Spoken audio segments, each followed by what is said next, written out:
Kate Falcha. Welcome back to Irish Granny Tarot. This is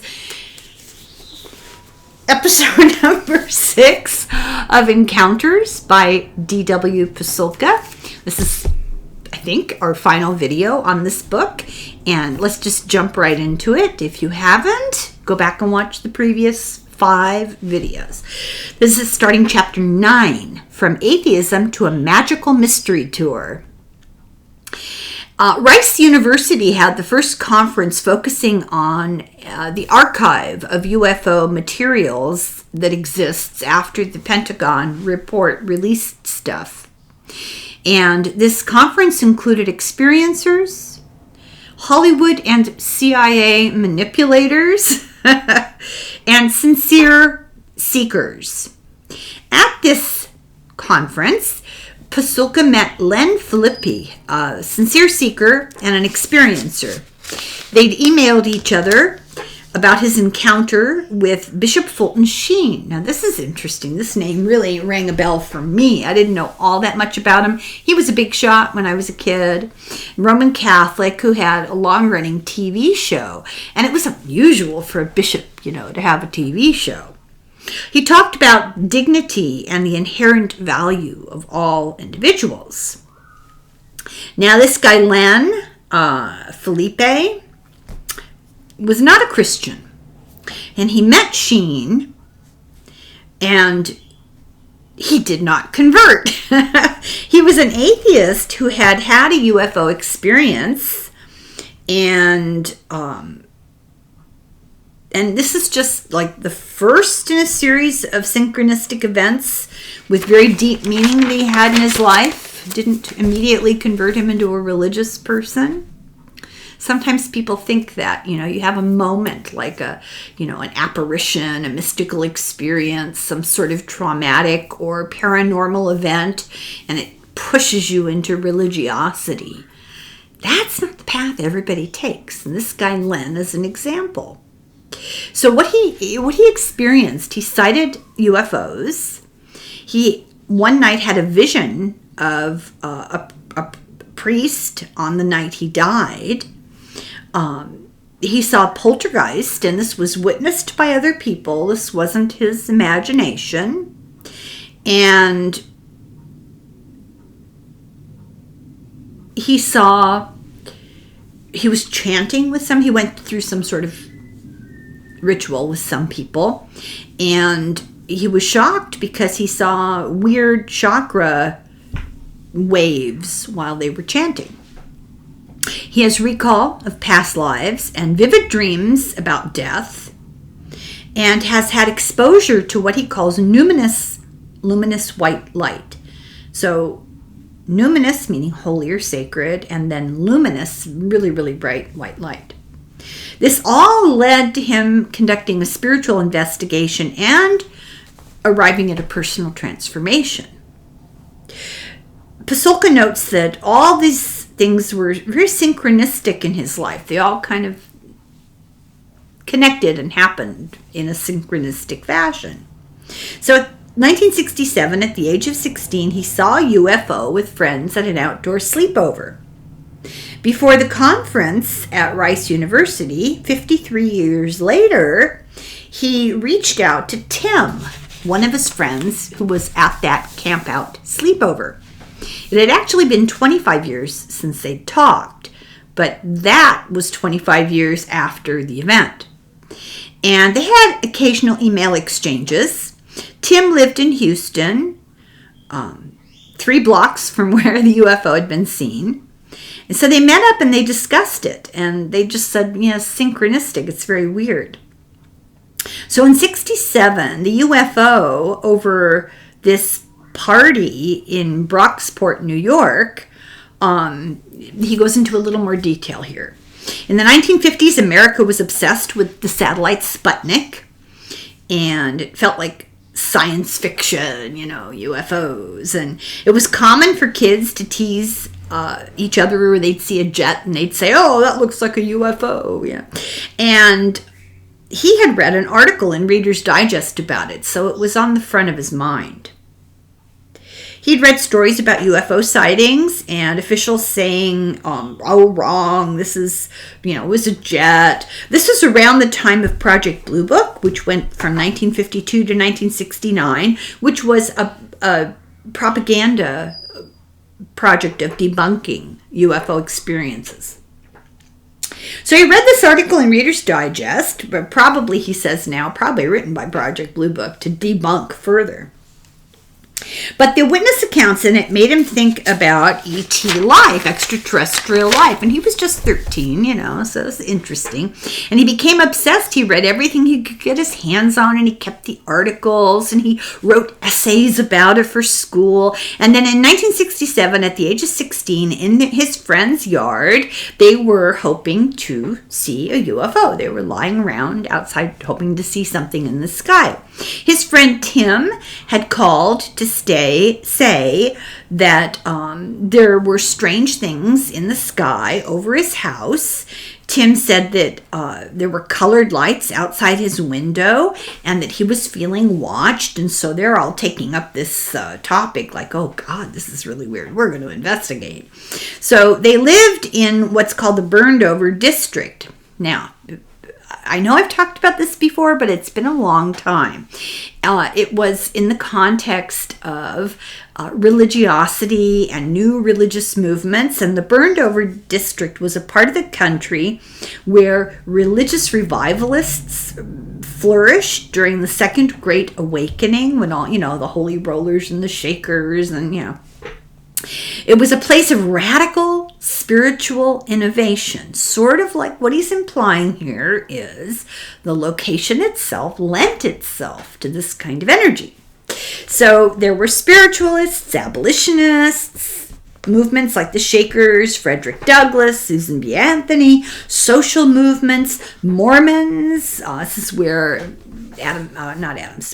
Joseph Smith saw the angel Moroni. It was the site of all sorts of new stuff, and the site of the great law of peace between the Six Nations of the Iroquois speakers. So it wasn't just white people getting all, religious. This had been a place where something else had happened, the great law of peace. It was an Iroquois treaty between Six Nations to avoid war. This is also where an informal American revolution and... Oh, I'm sorry. I said that wrong. It's where this treaty between the indigenous people happened. It's where Americans got the notion for the revolution and the Constitution, thanks to this indigenous belief system. Specifically Benjamin Franklin. That night, okay, so what he's hinting at is there's something going on in this place that transcends time period. There's some kind of energy in this place. So that night, they saw a UFO kind of hiding behind a cloud. And it looked like in Close Encounters, that he describes that's what it looked like. And it behaved the same. And he was shocked later when he saw the movie Close Encounters. Years later, he was shocked at how accurate that part of the movie was, because that's exactly what his experience had been like. So it's not like the movie had been made yet. When they saw this thing, the movie hadn't been made. The images were completely foreign, unknown. And it shocked him later at how similar the movie was to his experience and not vice versa. At 2 a.m., they saw a huge fiery orange sphere with no sound, followed by a small white orb. It wasn't a meteor. It was very slow. It came very close. It stopped right above them. And he ran in to call the cops. But an inner voice said, "Stop. Enjoy this." So instead of calling the police, he stayed outside and he watched it move off. And within 6 hours, he said, within a 6 hour period, that that night. Within the 6 hours, 30 people reported seeing it. And they all described the same thing that he did. There were lots of other people who called the police, and it was in a number of articles and newspaper articles, and 2 police saw it. One of the people who reported it to the cops was Len's coach and PE teacher somewhere else in the town. A couple of cops themselves saw it. 2 sheriffs saw it. 7 employees of Genesco Company who were all together, they saw it. Sidney Zipkin, a security guard, 4 hours earlier had seen this UFO saucer thing in the parking lot. And he said 2 midget-like men, now these are his words, his description, in shiny black uniforms ran past and got into this thing. I'm going to read you part of what his report said to the police. You can laugh at what I'm telling you. In fact, I used to laugh myself when people said they saw these things. But I saw this with my own eyes, and I swear to God, as a witness, that I saw what I saw. And this is in the newspaper, and the newspaper sent this to Washington, D.C., and in the paper, they said they kind of doubted him, but other sightings were similar and credible. There were more than 30, all coming from different vantage points, different types of people. Len, as a teenager, said it was coincidental, and not because, we didn't just go out and say we were going to see UFOs, and so we did. He said it wasn't about us. It was coincidental that happened to be the night we were out there looking for UFOs. It didn't happen because we called it down. All these other people saw it too. But even then, he saw and thought, okay, so it's all true. We're all from elsewhere. We're outside of your reality, normal reality. He said he felt a knowing that he'd see a UFO and that it might really affect his life. And when this voice told him to enjoy it, he believed it. And he now thinks the sighting was for him a personal message. So he did a lot of protesting, when he was 16. Oh, come on, just because we didn't manifest it. But now looking back with a little time and wisdom, he says, I don't know about that. Maybe we did. So the study of UFOs is called ufology. And there are kind of 2 camps. They're the ones that say UFOs are mechanical, driven by ETs, who are 3-dimensional physical beings. Kind of like people with better technology, that they're from other planets and they've just figured out how to get here. And then there are other people who believe that it's a new religious movement and a new level of consciousness, that this is an evolution into another dimension. So researchers are broadening the scope of the phenomenon that they are willing to look at. It used to be they'd only talk about the spaceship that landed in your backyard. That's changing. And Len now thinks that the security guard Zipkin told the truth. At the time, he was scoffed at. What do you mean, little men in black suits? Give me a break, People often describe seeing different things during the same UFO event, just because what they're saying here is just because the one security guard saw 2 small beings associated with this thing doesn't mean he was lying because nobody else saw them. This is typical of a UFO sighting. It goes against the scientific method of repeated results. They like everyone to see the same thing. If you've got different stories coming from people, then they don't consider it consistent. So an example would be an attorney by the name of Ray Hernandez and his wife Dulce. And Ray was, as an atheist, he saw an electrical ball of plasma, an object, buzz around the house and heal their pet dog who was dying. This is one night, okay? He and his wife both saw something. They saw a different something, but they saw it at the same time. It's so interesting.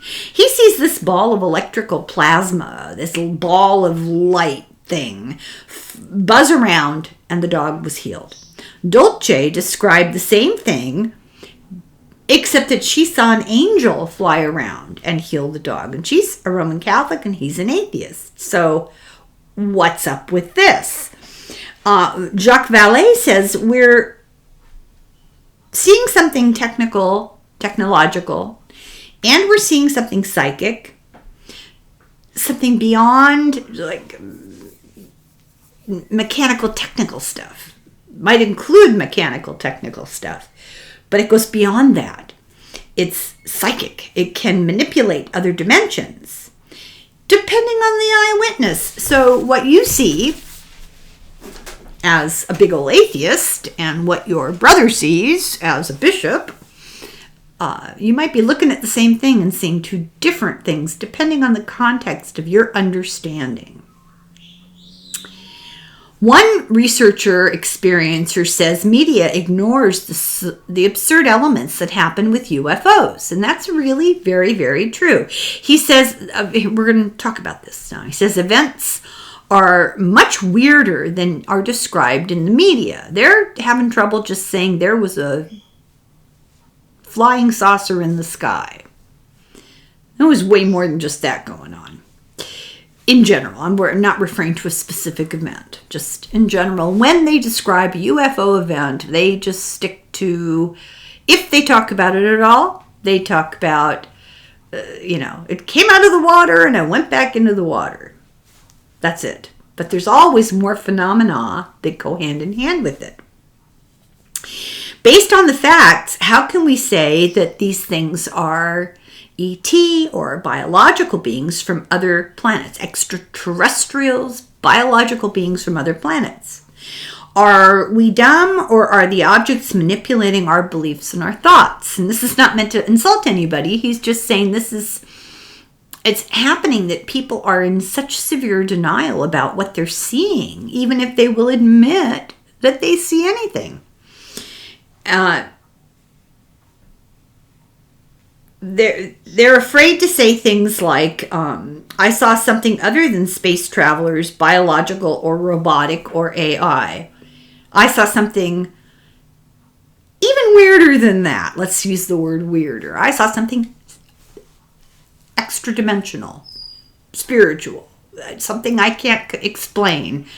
It's easier to explain a 3-foot-tall green being with a big head from another planet that climbs into a machine that flies away than it is to explain a phenomenon that's beyond our complete understanding.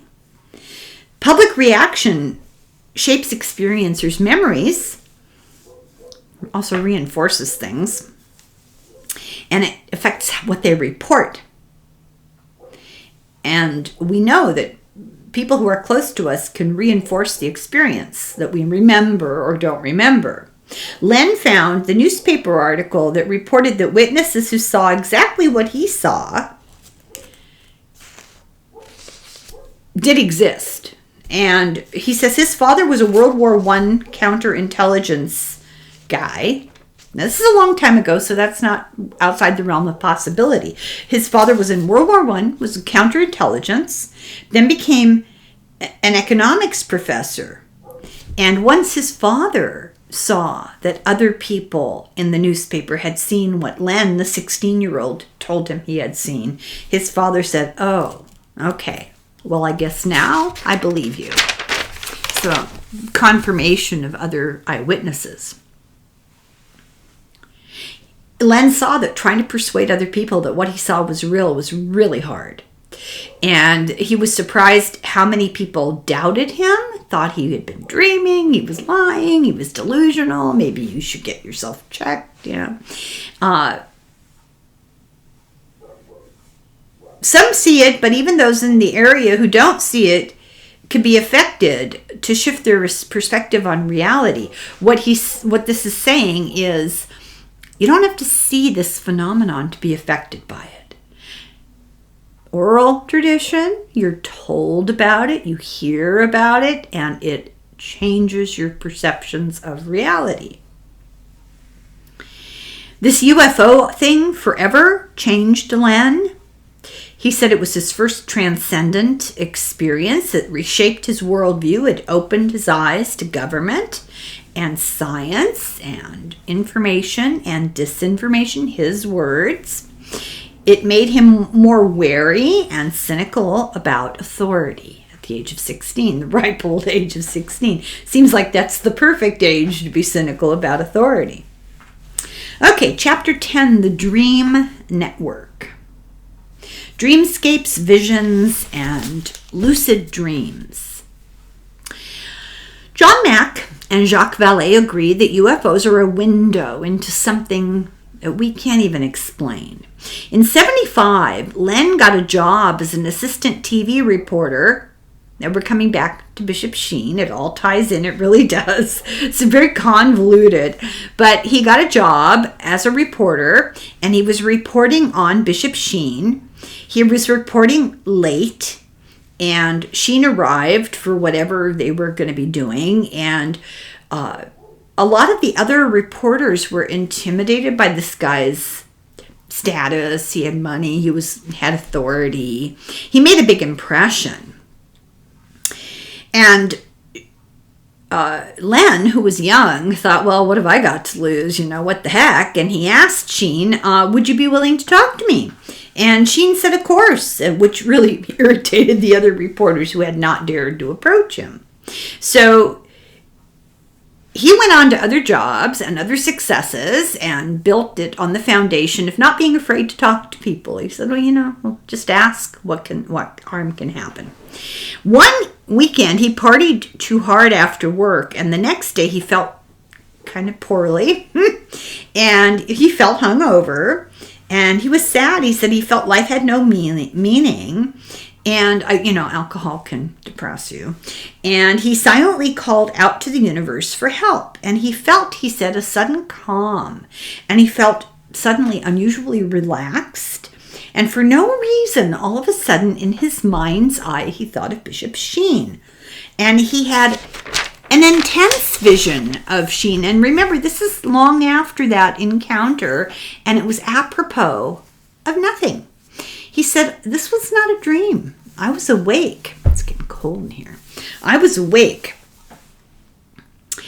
He thought it was curious, an odd recollection, not religious, it wasn't he was having a moment, it just had this weird memory. And it was only unusual just in its detail and its vividness. The next day he read in the papers that Bishop Sheen had died at exactly the time when he was having this vision. So this shocked him. This was a sense of otherworldliness that he really had never given a whole lot more thought to. It was a shift in his sense of reality. He felt kind of a higher vibe that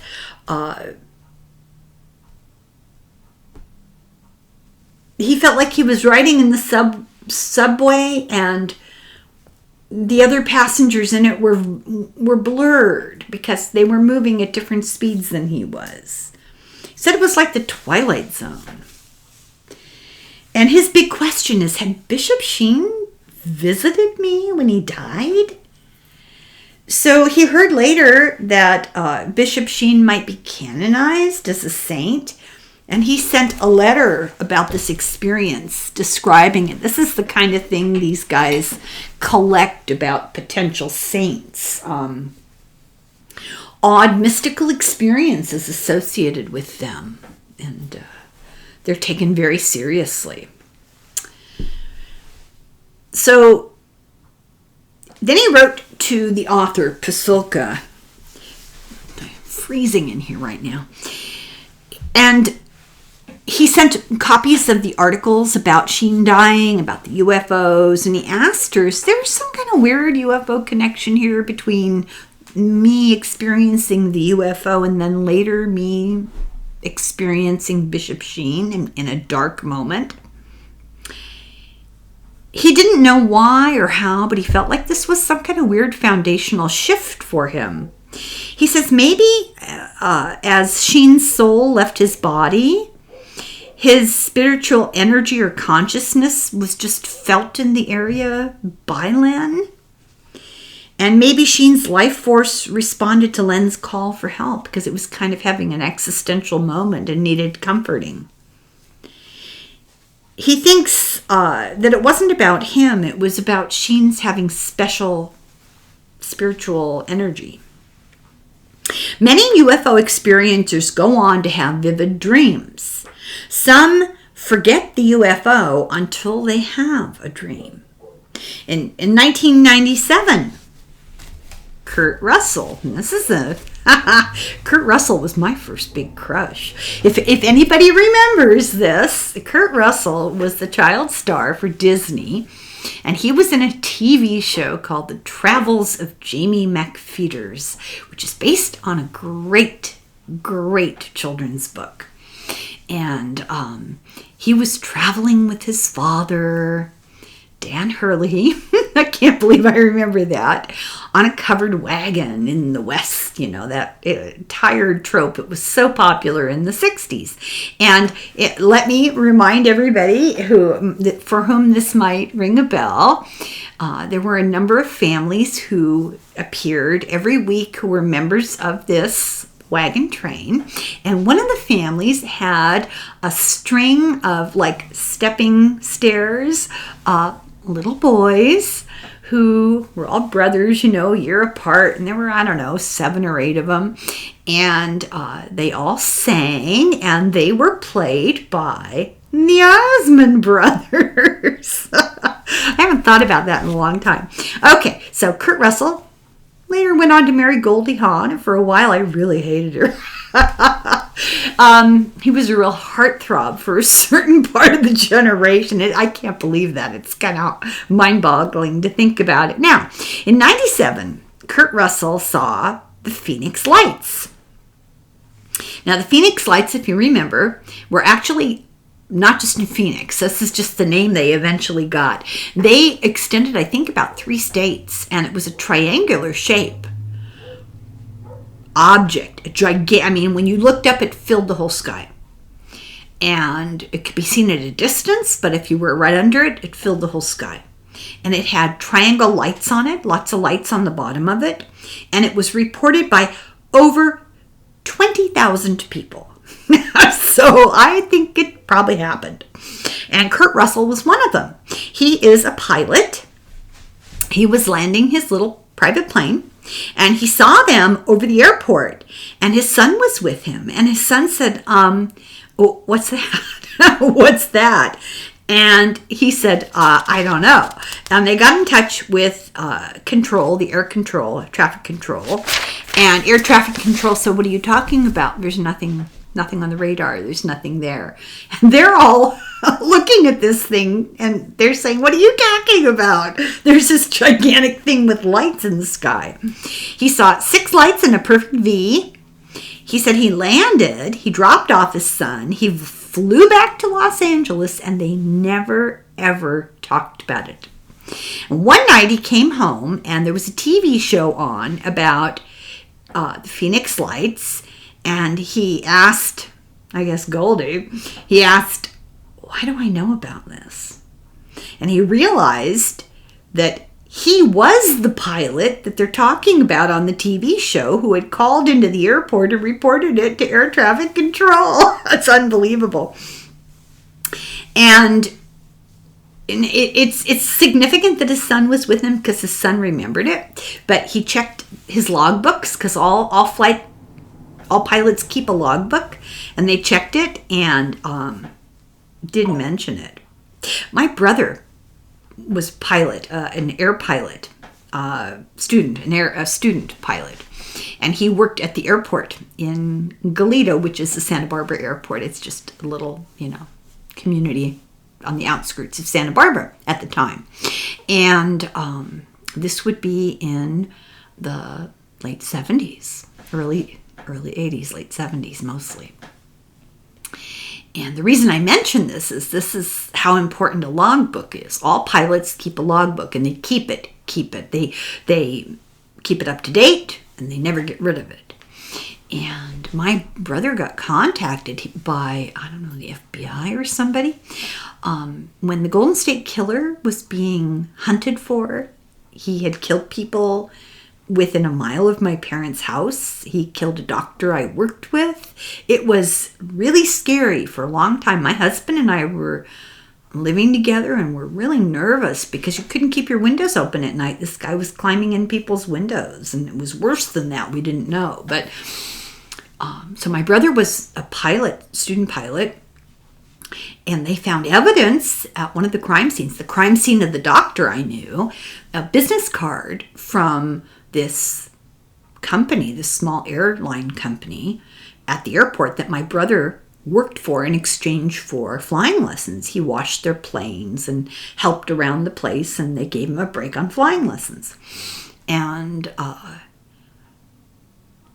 when he heard that the business card was found at the scene of the crime, he contacted, and this is like as an adult, a long time later, they finally released information. They still didn't know who this guy was.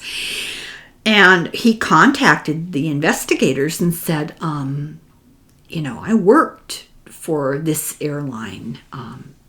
I may have information for you because I have a logbook. And the logbook included all the passengers that flew back and forth on the commuter airline associated. He would, they gave flying lessons, but they also commuted airlines. And one of the interesting, weird coincidences was that this little airline commuted between Santa Barbara and Sacramento, the state capital, and every day politicians back and forth. And a lot of the murders happened up. A lot of the rapes and stuff he was associated with happened up by Sacramento in that basic area. So they took my brother's logbook. Now this logbook at the time would have been like 30, 40 years old. But he still kept it. And I don't know whatever came of it. They caught the guy. But they caught him through genetic genealogy, which is another great story. Joseph D'Angelo. Anyway, a little digression. Sorry about that. So Kurt Russell's logbook the logbook did not verify that he ever made that flight. But everybody in his family knew he made the flight, and they knew the date that he made the flight because it was associated with business, and his son was with him. And it was weird that the memory that he had been blocked for so long till he saw the TV show. But apparently this is typical. This is a typical pattern. These events are often like hard to remember dreams. They just become something buried. People do not remember them. And UFO dreams are often liminal. They seem to merge waking and dreaming, almost like you're in some kind of an induced state of mind, a trance. There's lucid and luminal dreams, and not much is known in the West, but they've long been part of non-Western and indigenous cultures. A sleep expert says that our terms waking and dreaming and sleep may be too crude to describe states of consciousness. We have an underdeveloped vocabulary that there's states of consciousness like luminal and lucid dreams we don't really talk about correctly. The goal of an initiation, an indigenous initiation, is to bring the dream realm into the waking reality, to merge those states. In the Aboriginal culture, this is what we consider reality is the dream state. Rudolf Steiner, he emphasized this. He said dreams are an entrance into other worlds, and we can see astral beings and see into the astral environment, and they can come and be in contact with us. And, there's things like waking visions. Many traditions link non-ordinary dream states and transformative spiritual experiences. Now, Aboriginal cultures, for example. Buddhists, too, talk extensively about this Buddhist religion. In the West, we pathologize these states of consciousness. I mean, what do you mean you're sleepwalking? What do you mean you're having nightmares? What do you mean you have a dream that predicted the future? Buddhists say that consciousness is a continuum, and you can move in and out of different degrees of that continuum. Magical dreams are like a state of mind of an artist. He said some people can see the future in dreams. I think we all probably have that. And some people can levitate or fly in their dreams. I did when I was a kid. I was able to hold hands with people and we would just lift up off the ground. Some people can go anywhere in the universe in their dreams. Some people can determine they're going to do it before they fall asleep, and they do. It's really interesting. In dreams, there's not a distance. Everything's connected. Dreams are an interface between worlds. Aboriginals, they agree that there's no such thing as dream space-time, that their dream states are independent of human minds. Western psychiatry is non-psychological in many cultures. It's not located in the mind. In Western psychiatry, this is all considered very strange. In other cultures, it's got nothing to do with whether you're unstable or sane or whatever. This is a state of being. There can be dream travel included in initiation ceremonies, that you're sent to bring back information. Then she did a long description of Aboriginal ideas about this, but extremely detailed, pages and pages, and really too complicated to synopsize easily. Read the book or research Aboriginal attitudes about dreams and initiations. It was interesting, but almost impossible. I'd have to read it word for word, and then I'd get in trouble, so we don't do that. But often information like this is stored in art, in coded form.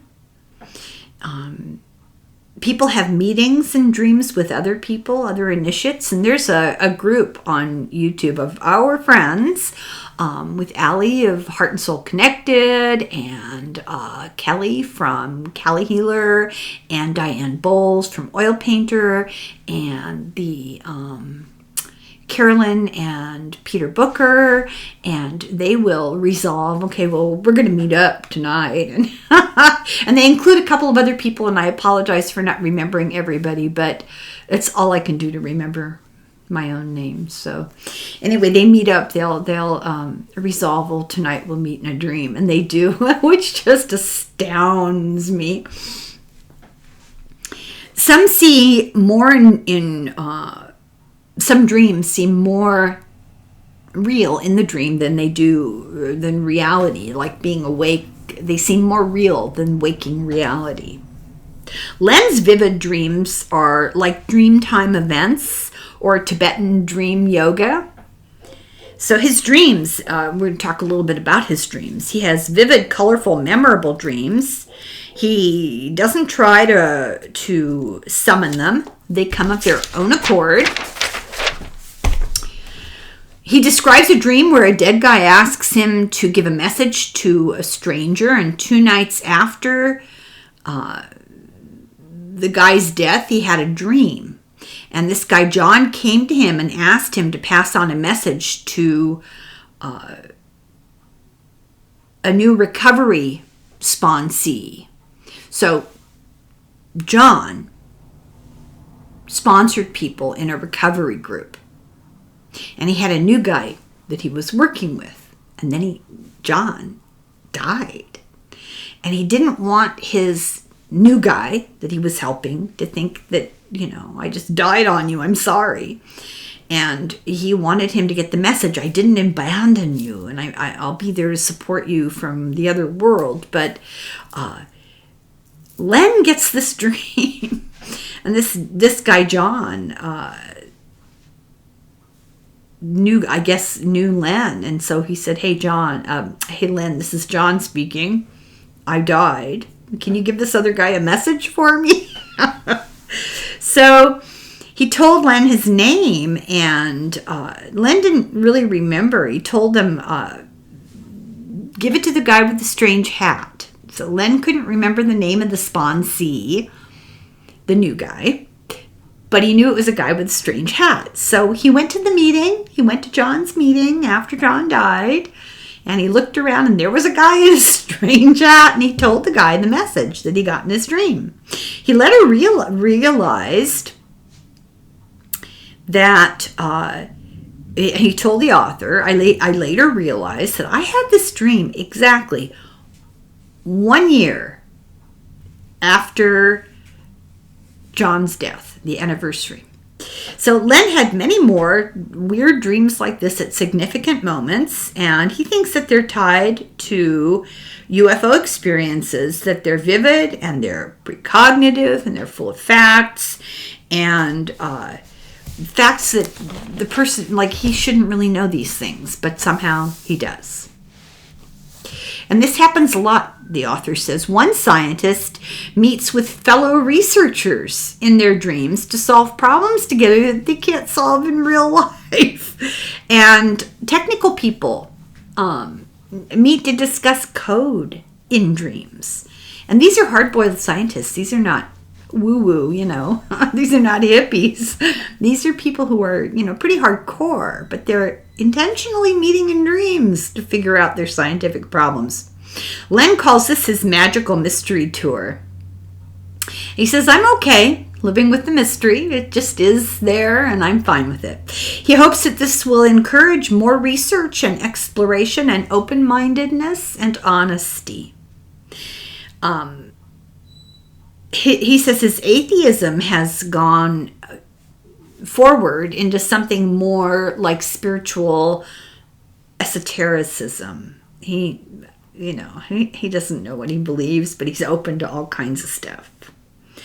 And the conclusion they came to is UFOs often open the window to truths.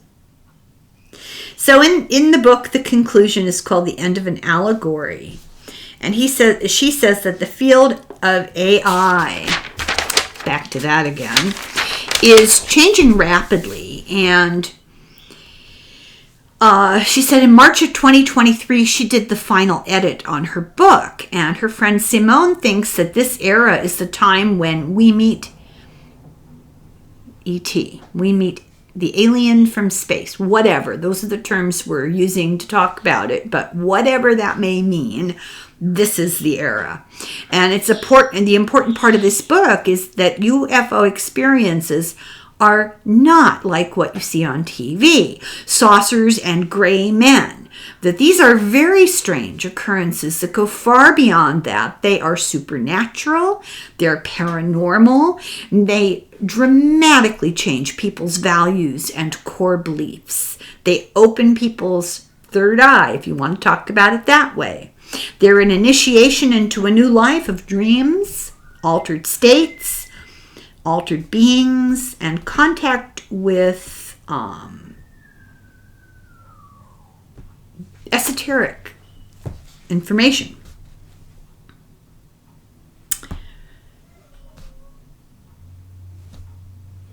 Also, she says that there's a strange group of people who manipulate the public narrative, manage it, called the Invisibles in her book. Also, there are groups of scientists who have an oral tradition to protect this knowledge that they're passing on to each other. They're kind of a parallel scientific world. They don't work in the public sphere. They often work at the same stuff, but for different reasons. And very much the scientific information and experience is like an oral tradition, like esoteric philosophy. Some UFO data, she said, if you want to call it UFO data, because we don't know what else to call it, is stored in human bodies and minds. It's not written down. It's coded into our DNA. And as in religious traditions, like Tibetans and Buddhists and Aboriginal lore, it's just kind of in your DNA. genetic memory. She understood this in the story in the cave, the Plato's story, which is a framework to understand how this knowledge has been controlled. Socrates was murdered by the government for transmitting Gnostic knowledge to his young students. That was his crime, knowledge. He wasn't advocating anything. He was just passing on information. His death traumatized his students. They were a community under duress. So the allegory was a secret code by Plato to warn others to stay invisible. That this invisibility is central to UFO culture. We talk about Hynek, one of the first scientists who interacted with the government and the military about UFOs. He had an invisible college. She says there's an ever-present danger for people in this field. Some say that someday the pursuit of knowledge will be free, but she says that until then, it will remain occulted. It will remain esoteric. It will be only passed through oral tradition to initiates who seem capable of protecting the information and trying to understand it, and who pass it on. And that's the end of the book. This was a really, really good book. It's mind-boggling. It's so dense with information that it was a little hard to synopsize. Not as hard as some, but really good. I love her work. If anyone knows how to get a hold of D.W. Pasulka, now these are two of her books that I've covered, and I loved both of them.